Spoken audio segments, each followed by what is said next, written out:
Hello, welcome everyone to this webinar series.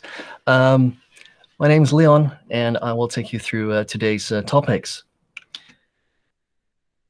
So today we are going to cover the second episode of our webinar series on mastering the Google Admin Console. We'll take about an hour to walk you through today's topic. Now, today's topic will be revolving around how to set up and manage your Google apps. We'll go into some detail on that, and at the very end, as I just mentioned, you'll be able to ask some specific questions if you have any. So do stick around until the end. During the webinar, please keep your microphone muted, but of course feel free to have your webcam on. I'd love to see who was currently participating. But if you have any questions in the meantime, I have some of my colleagues in the chat to answer them for you, or so they can be collected for the Q&A later. So we will go and have a talk about what this webinar series is about, just a general overview. This will be a 10-part webinar series that you're currently watching, where we will help you collect skills and knowledge and experience around the Google Admin Console. So this will be a monthly webinar that will be recurring. Every webinar will be about an hour long, and we start at entry level, as we've done a previous month, with really the basics of the Google Admin Console. And it's essentially a preparation so that you will go into, you will touch on every topic if you follow our webinar series that the Google Admin Console has to offer. But we do so very much centered around a specific theme every webinar. Besides the fact that, of course, you will get some in-depth knowledge on how to use the Google Admin Console and maybe prepare yourself for a certification, there's always room for Q&A. So any of your specific questions that you might have, you'll be able to ask, and we hopefully will be able to answer. Because what we also intend to do with this specific webinar series is not only go about and talk about how things work. We very much like to share our personal experiences with you that we have gathered over time on how to use and set up the Google Admin Console for schools, and maybe find solutions to some of the challenges you may be facing yourself. This, of course, is not completely correct, because the dates I see are still from the previous webinar. But the previous one was the first impression of the Google Admin Console. And today, of course, which is not an April Fool's joke, we will talk about managing the Google apps. Next month, we will talk about how to set up and manage Chrome. And in June, we plan to talk about how to set up Google Workspace apps.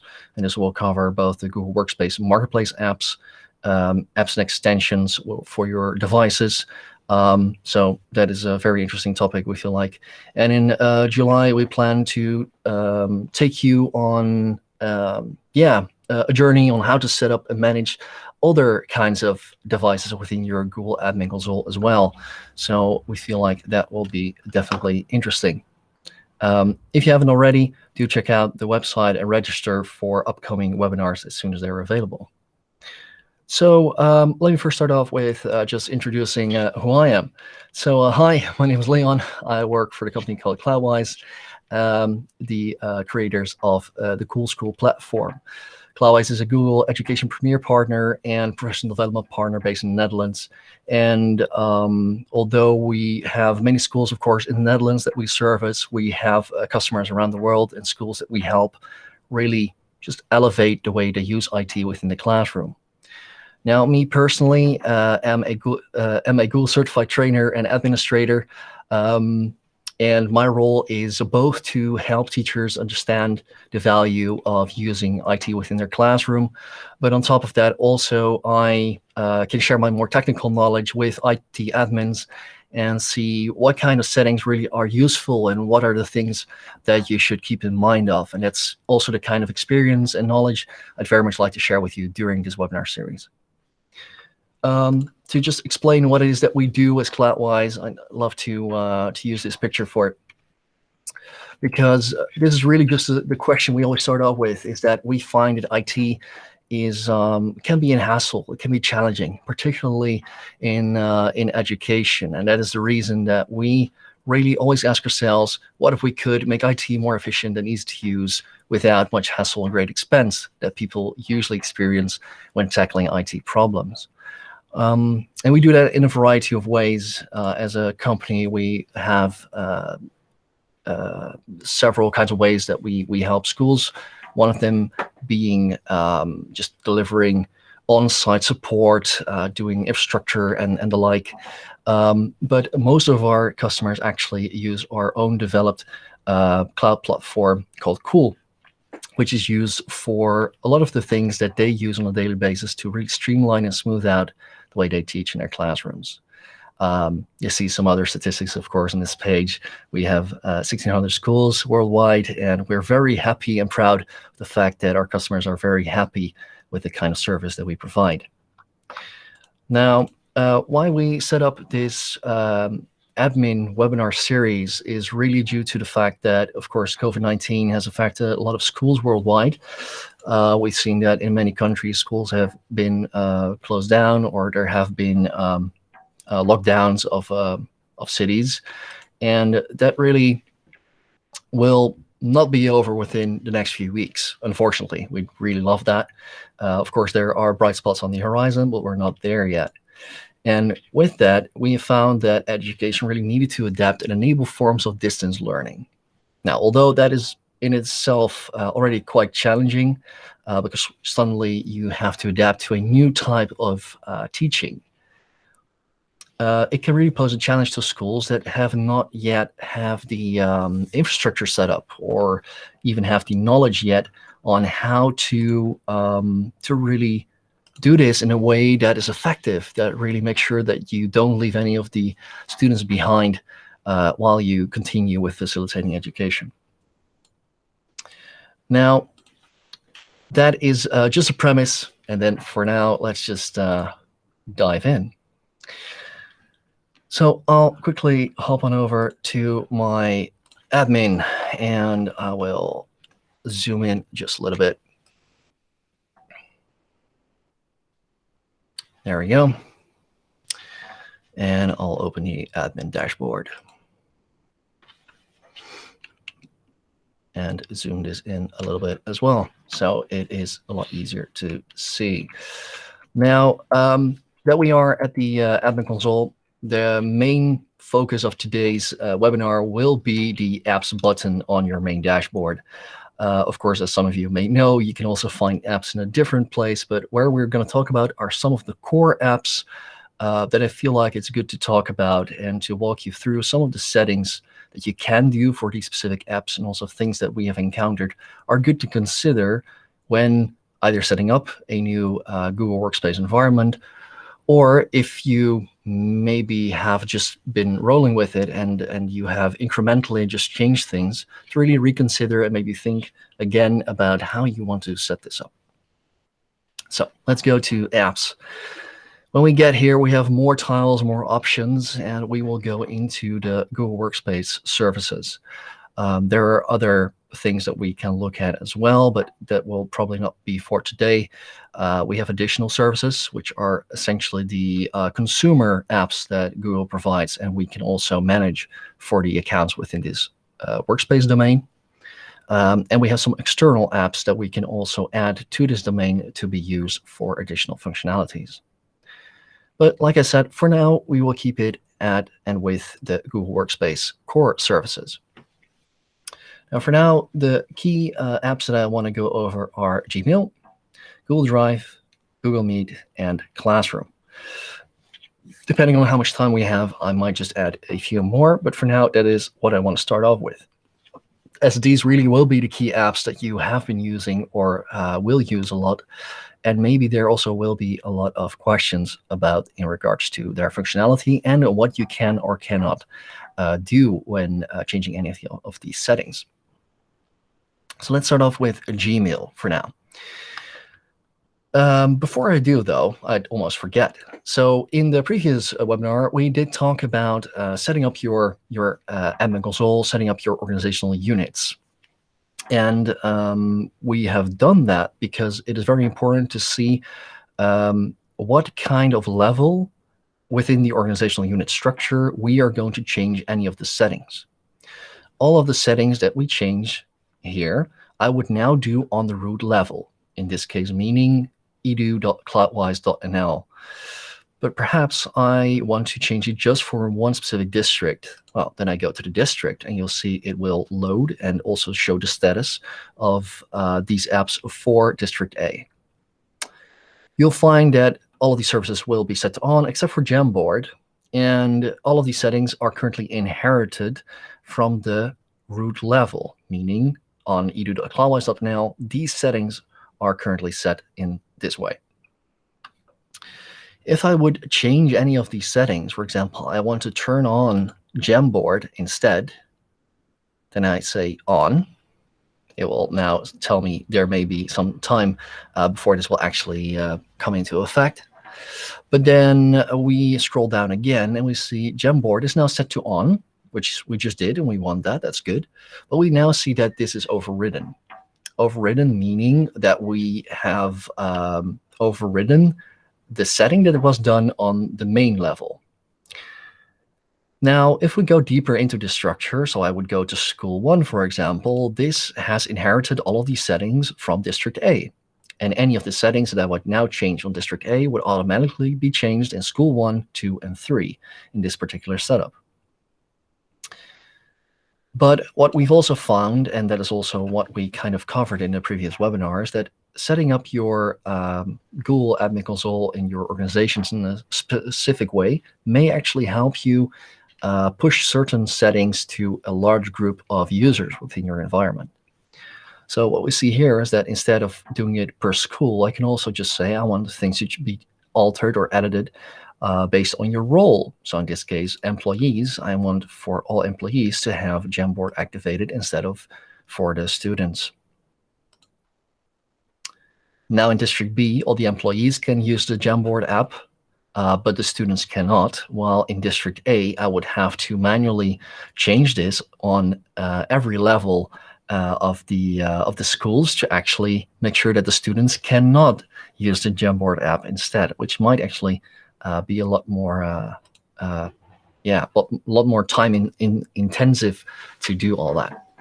And just turning on and off certain apps is not the only thing that this is relevant to. This really will come back and play a large role in many of the settings we can do within the admin console. Like, for example, what I'm going to show you in regards to Gmail.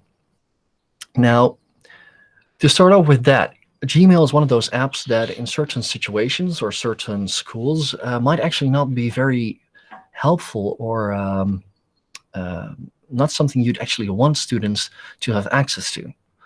Obviously, maybe you want them to be able to send messages, but what we often find is that in some cases, we really want to restrict to whom they can send messages or what kind of messages they can send.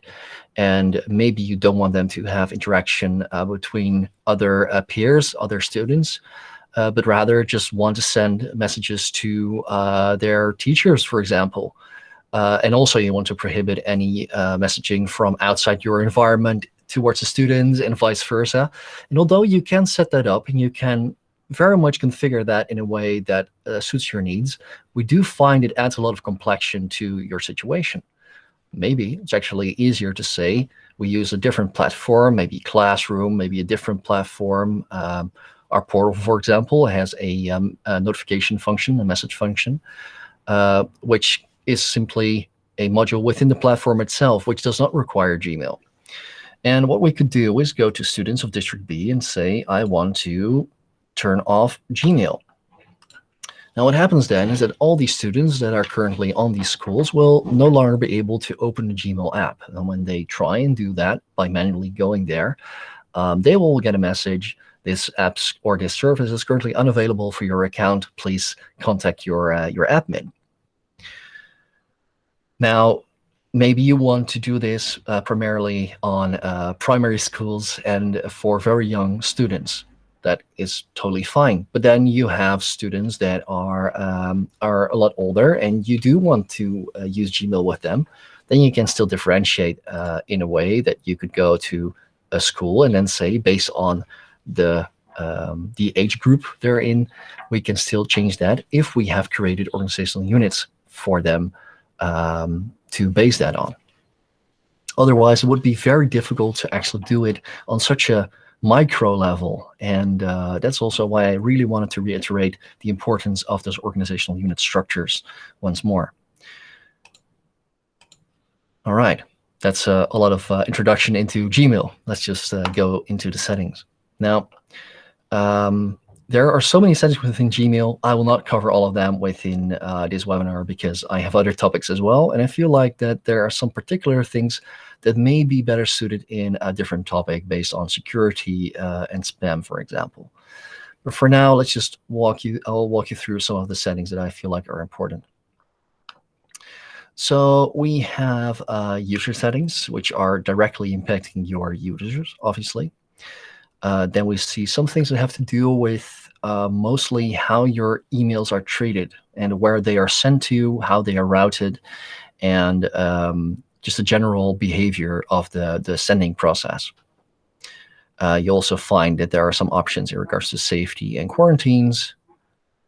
Setup is something that you may have seen if you have actually been involved with setting up your Google Workspace environment or G Suite before the name change, because this is the place where you will find the information to add into your DNS records to make sure you can actually use your domain within Google to send your messages from.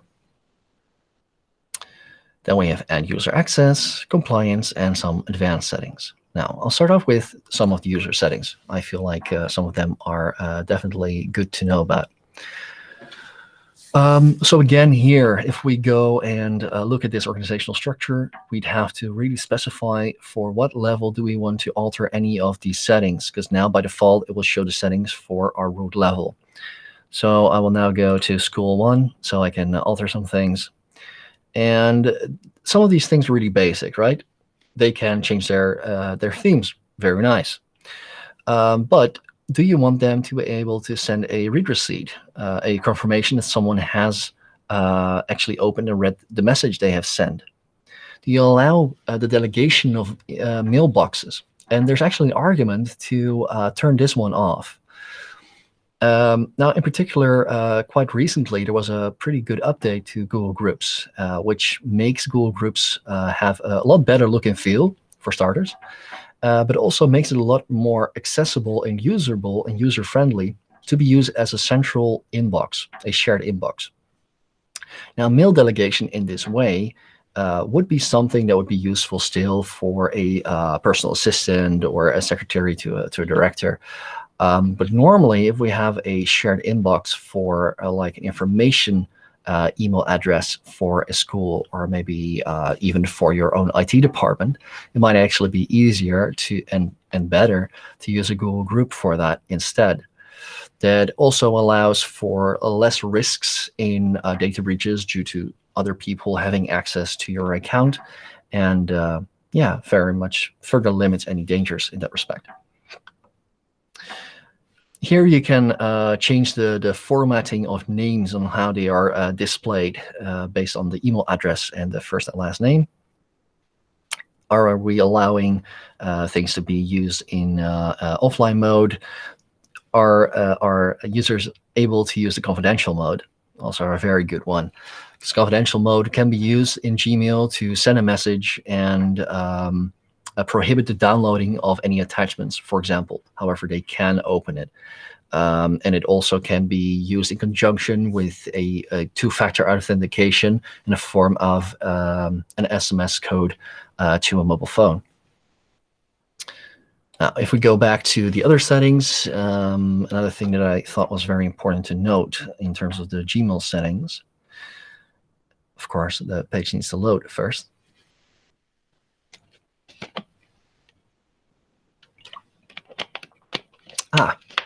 And great security. As you can tell, we do make sure that our sessions are rather short, so this might actually happen more often, and I'll have to re-log in with my credentials. But what you will see is that particularly the Gmail app, takes a bit of time to load because when I started working on all the other Google apps, Gmail was really their first application where it all started off with. So it actually makes sense that there are a lot of settings actually kind of embedded in this particular service. Let me check really quickly. I think it was end user access. Yeah. So again, this has to do with some other things that you might just want to really have some decisions about. Really, this is a policy thing at the end of the day. So what we can do here, for example, is enable or disable POP or IMAP access for our users. Now, for those of you who don't know, POP and IMAP access, it can be used to have emails imported onto physically onto another platform or another account. So, for example, you may want to have your email imported into another email address, or you may want to have it imported into a physical email software a package like Outlook, obviously, or Thunderbird, because some people already prefer that kind of organization of their inbox. But there are some dangers to that, obviously, because if we have a physical copy of those messages, as you can imagine, any form of viruses or attacks that may encrypt a hard drive, for example, will also affect these messages. Again, so this is more of a policy decision, but it is good at least to know that this is something you can prohibit, and maybe you should think about whether or not this would fit your school's policies. Same really goes for the Google Workspace syncs and some other things like automatic forwarding.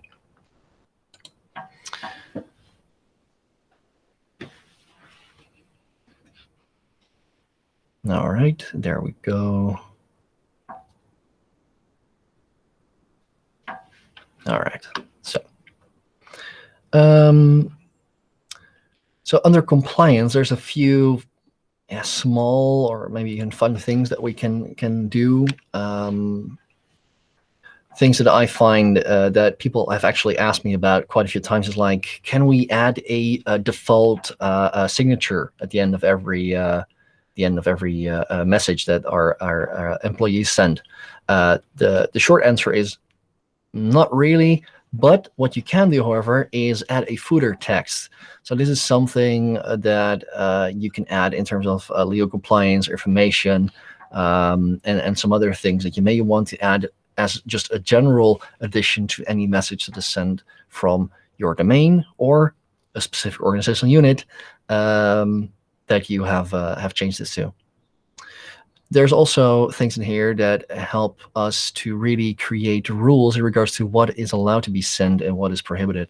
So, for example, content compliance, we can add certain words or phrases in there so that those things we will either be notified about, or we can actually set up certain rules that those messages actually cannot be sent at all, which can be great to be able to prevent cyberbullying or some other kind of abuse that might take place if you would use the Gmail app internally. But can also really prevent, for example, data breaches if there are things like credit card details shared within an email message. Please let us hope that will never happen. But you never know. Same counts for restrict delivery. So really, there's a lot of things that we can do with Gmail to enhance security on a lot of levels. So, but for now, that is what I'll leave it at for Gmail. So really, should you use Gmail for students? And if so, in what way do you want to do that? Next one I will talk about is Drive. Now, this will probably be the app that is most used besides Gmail on a daily basis. And there's a lot of things that some people kind of struggle with. So first and foremost, let's talk about sharing. Now, of course, we know that one of the great things about Drive is that we can share our documents and folders. Now, let's start with the normal sharing options for a second. We have 3 levels here on what we allow with sharing. First level is we don't allow sharing to anyone on the outside. outside of our Google Workspace domain. We can, however, allow us to receive files from outside the domain. Then we have whitelisted, meaning we can say, okay, we can share outside of our domain. However, this is based on a whitelist that we have set up, or we say we can share outside of our own environment, and we can still tweak that a little to our preferences. So for example, for files that are owned by users warned that they are sharing outside of Cloudwise in this case, this is actually something that people have asked me about. Leon, I really dislike this message. Can I turn it off? Yes, you can. You can just turn it off. This will make sure that when I share outside of my own domain, I will actually not get this notification every single time. This is very useful if you have to do that a lot of times and your users are already used to the fact that you should be mindful of this.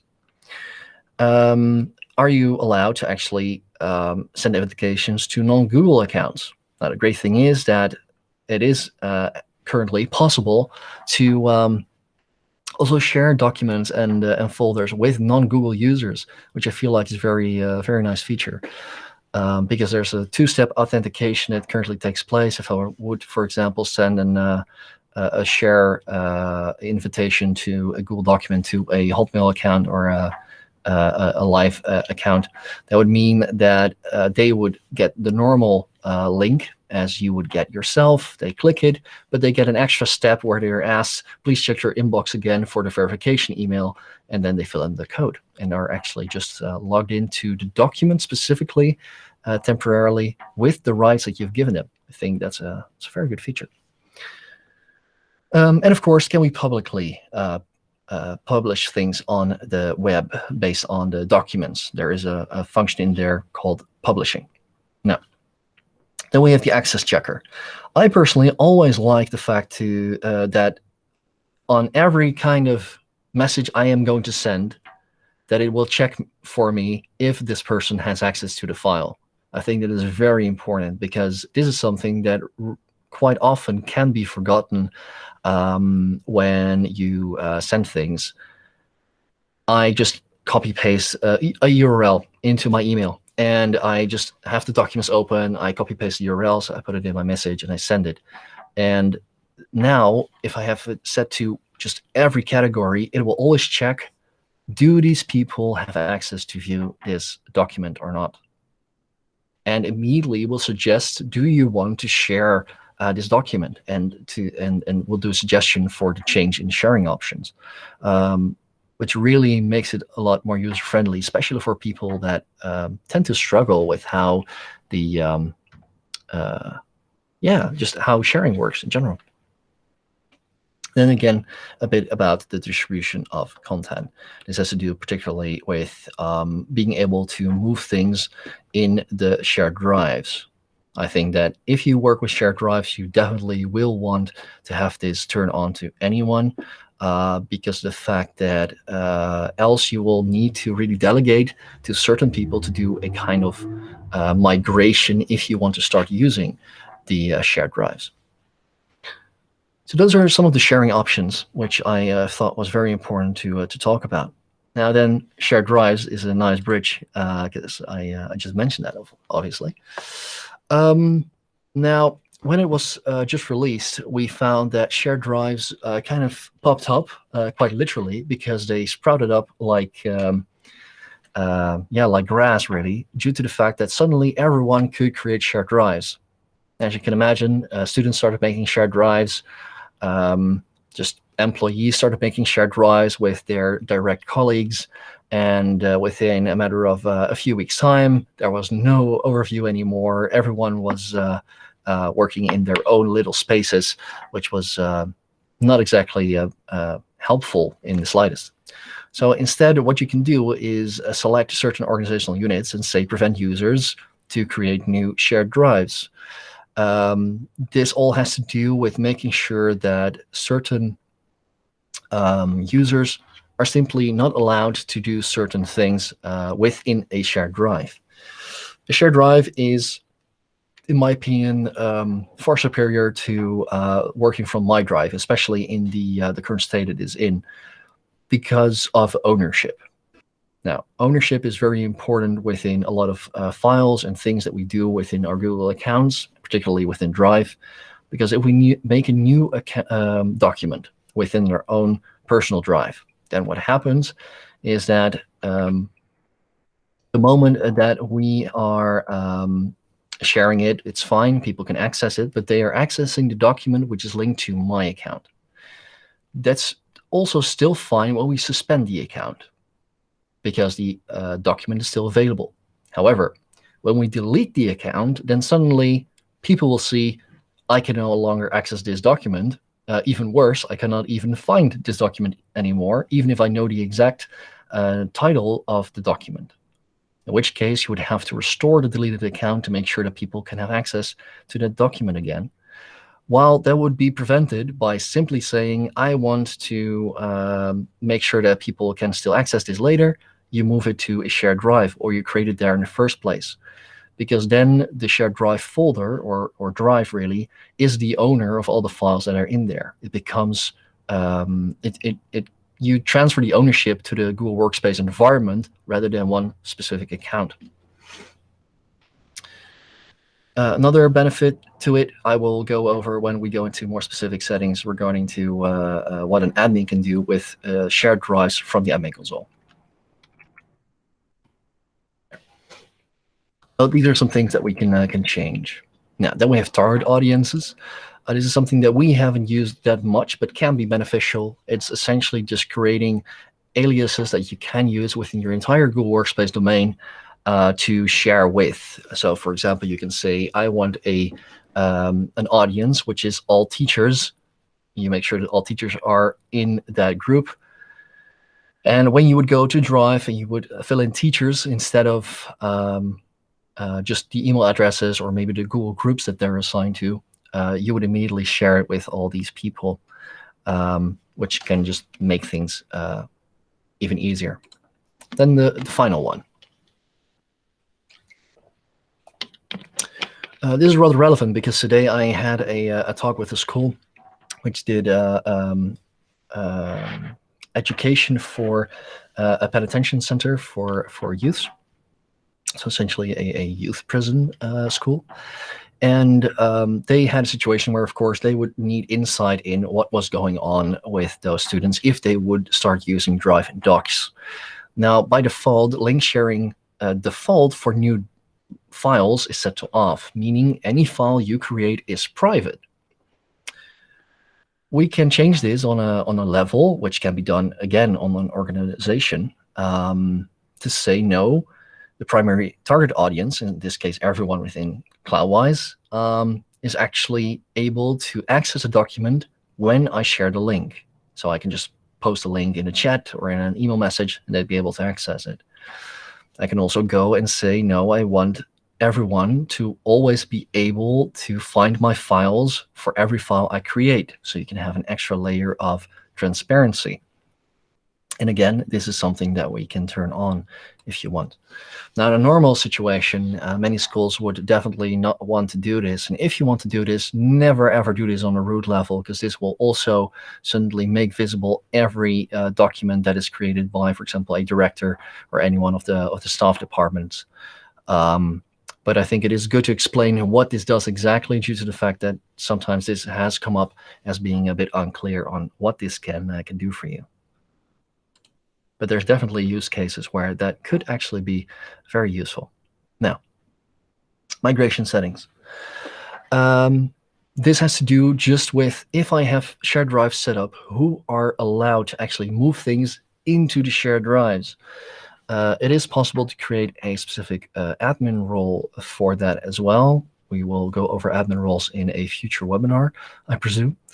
It's not on our roadmap yet, so if you'd like to know more about that, do let us know what topics you'd like us to cover in the future.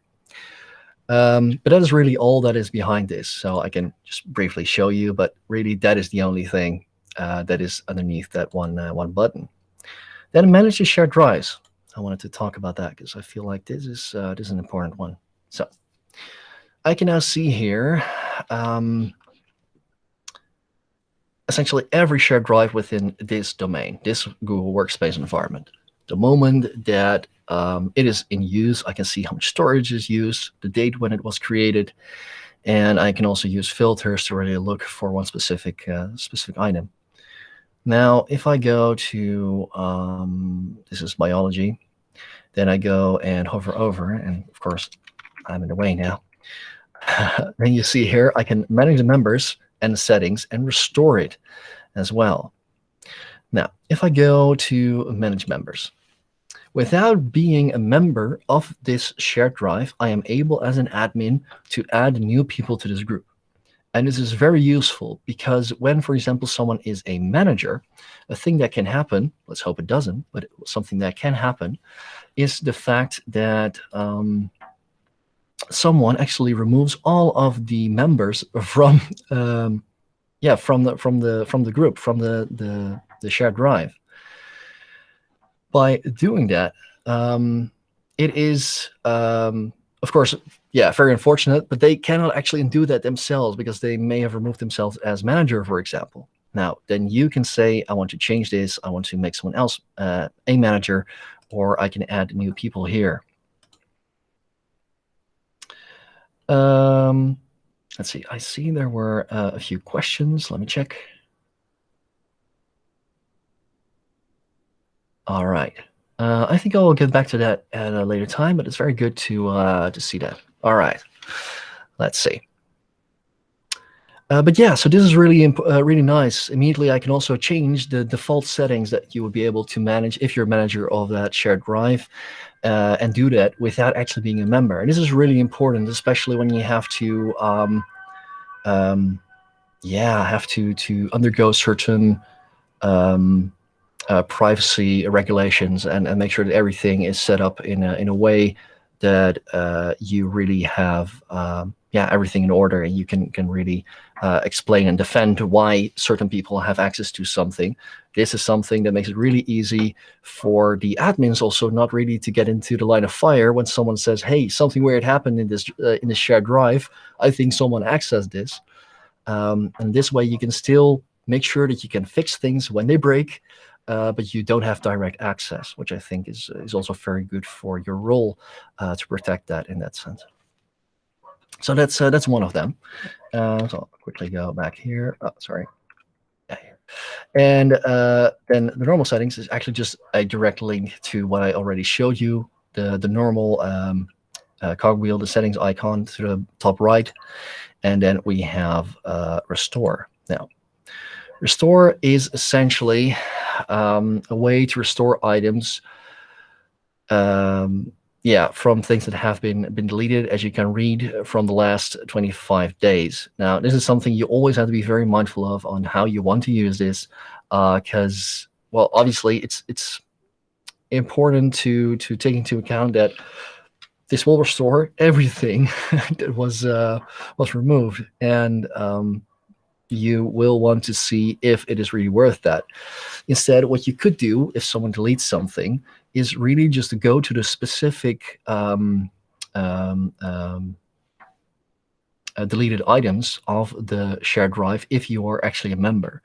Every shared drive has its own recycle bin, and you can go in there and see what were the last things that were removed and restore it manually there. That is 99 out of the percent of the times the best option instead of this. But it's good to know that you can actually do kind of a restoration of data on the shared drive if something really bad has happened and someone probably accidentally removed a lot of data. What you will find is that you actually cannot create shared drives in this overview. So to do that, you would still need to go to the Drive app manually, or just open the Drive folder and create them there. You can do that as an admin, obviously, but you can also just delegate this to people within the organization who would like to set this up as an organizational structure. And then here we have a few other things. We have transfer of ownership. Now, if you delete a user manually within the Google Workspace environment, you'll be able to decide if you want to retain some of their data and transfer this to another account within your environment. We can also already do that here without actually deleting the user first. So I can say from this user, I want to transfer it to this user, and then I want to transfer the files. You'll see the original owner will retain edit access to the files following the transfer. This can really help when someone is planning to leave the organization, and that you can really prepare towards the transition to really transfer the ownership already of some of those files to the person who takes over from their role. And then finally, because I do realize these are a lot of things that we're currently covering, is some of the other things in regards to Drive. Now, mainly, I just want to highlight these three really: offline, Drive for desktop, and Drive. Again, with the same argument really as with the email, and whether or not you want to be able to import those messages into a different program, I would make the same argument for whether or not you would want to use and allow the Google Drive for Google Drive for desktop app, or allow offline storage of your documents. Now, offline access is very useful. I'll admit that immediately. Like if for some reason, I've had this at home plenty of times, which was frustrating, you have a blackout of the internet connection. It's just really really frustrating that you can't continue your work. It would be really nice to have those at the hand. But with the Google Drive desktop application, you will really also store physical documents on your computer. And the moment that you change anything on your computer, if you, for example, still work with Microsoft Office, and you place something in the Drive that way, then it will synchronize that and upload it to the Drive. Now, we have had instances, unfortunately, where a school had a encryption locker that was, which infected one of the employees' devices, and with that, pretty much made, let's say, half of the data of a school unusable. Again, this is very much a policy, and you'd have to think about whether or not you want to allow this. And if you allow it, what can you do to at least negate some of those risks? And for now, that is what I want to leave it as really quickly. Yeah, because of the other topics that we still have. All right. Let's see. Then we have a few more topics. Let me quickly peek. Ah, yes, of course, Meet. So let's go to Google Meet. There's actually not a great many things we can immediately do here based on what we want to change, but these have to do with some of the things that we allow or do not allow within our own environment. Like, are people allowed to make recordings?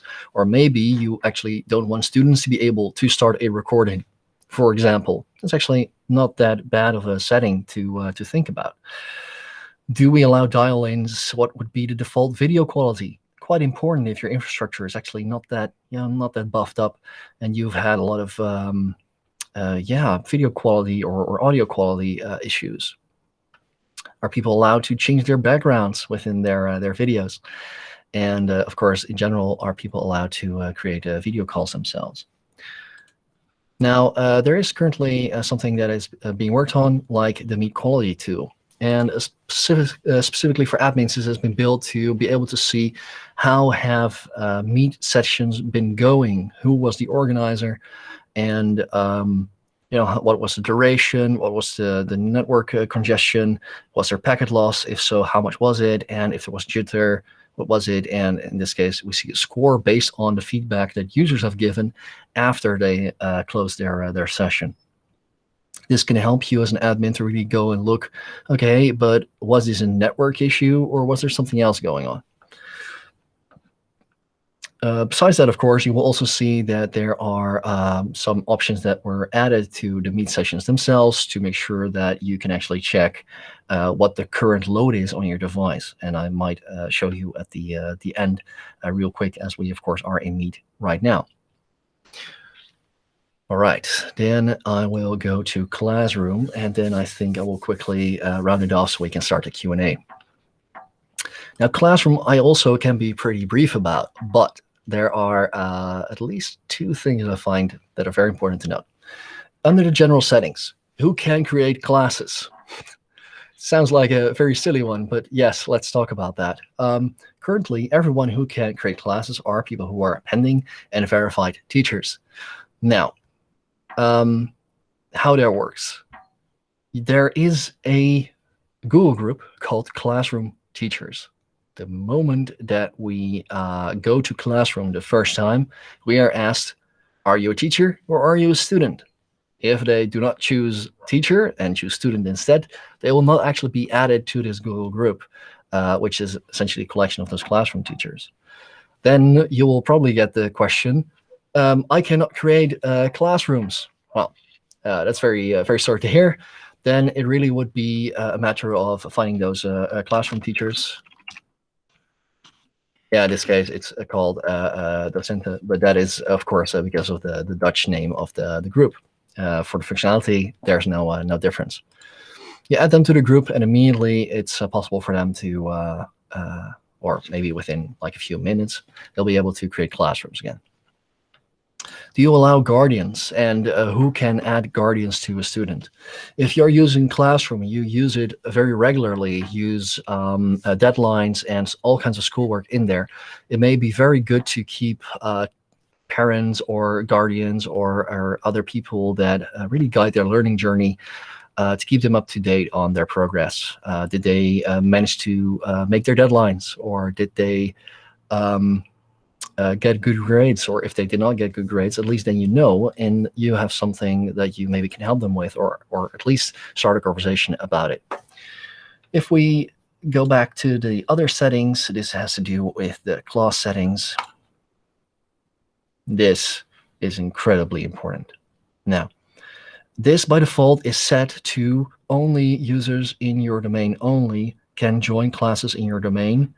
Classes my users can join are only in my domain.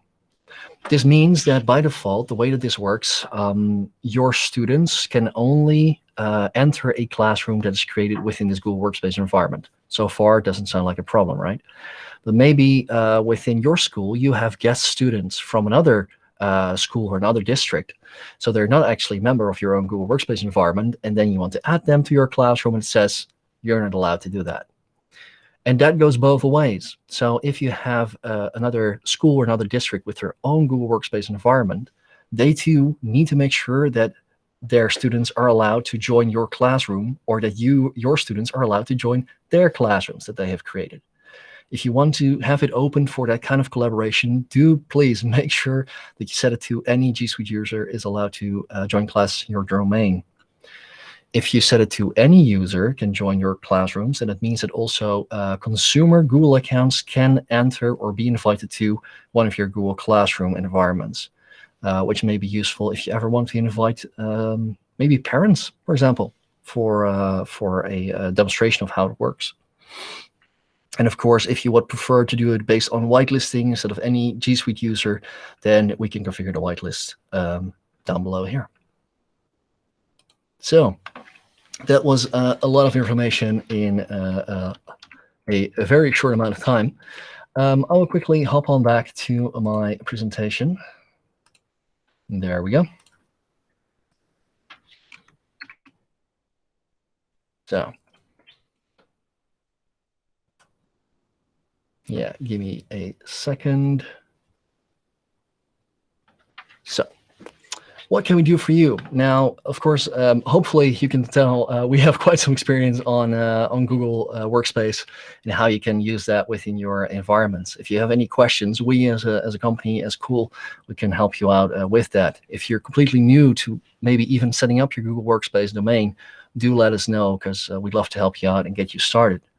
But besides that, we also, as I mentioned at the beginning, have our own platform called Cool, which really has an all-in-one solution that really ties in nicely to the Google Workspace environment. One of the things that we do, for example, is make it possible for us to make Google Classrooms based on your based on your school groups and automatically fill them without students having to accept any messages, without having to fill in the code, and this can be updated automatically. Cool has a lot of things that it can do. Like I just said, it has a Google Classroom integration, which is not just for the creation of classrooms, but also to do a bit of originality checking or plagiarism checking. And it has tons of more functionality, but for now we won't go into that in a lot of detail. But if you're interested, do let us know. Besides that, we also have our distance learning toolkit. Maybe not for you personally, but for your teachers and your fellow colleagues. Maybe you would very much have an interest in getting access to our manuals, recorded webinars on how to use certain Google apps for distance learning, and yeah, just a place where we have shared our best practices. You're also able to get the Cool portal completely for free. And if you want to use all our features and try them out, you can trial it for 90 days for free to see if this is something that can help your school. If you want to get our free distance learning toolkit, I will post a link down below where you can find it. And then for now, I would very much like to thank everyone for their attendance. I hope that this was useful to you, and we'd love to hear what you thought and if there are other topics you'd like us to cover in the future. If there are other questions still that people have, do let me know. Then we're going to start the Q&A. And for now, I'm going to stop the recording so that we can just talk freely.